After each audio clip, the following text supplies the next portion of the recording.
बोलतो सर्वांना येतो. कोणाची वेळ बोलते, कोणाचा पैसा बोलतो, कोणाचं पद बोलतो, कोणाचा अहंकार बोलतो. पण देवासमोर फक्त आणि फक्त कर्म. समजा आपण वाईट कर्म केले, देवाजवळ माफी मागितली तर देव आपल्याला एक वेळेस माफ तरी करून देईल. पण कर्म कोणालाही माफ करत नाही.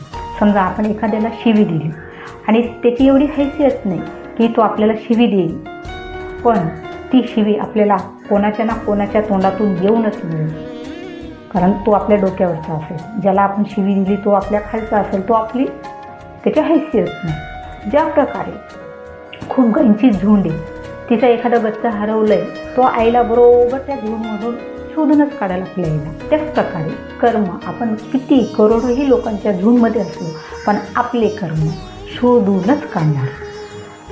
तर आपण समोरच्याला जे दिलं तेच आपलं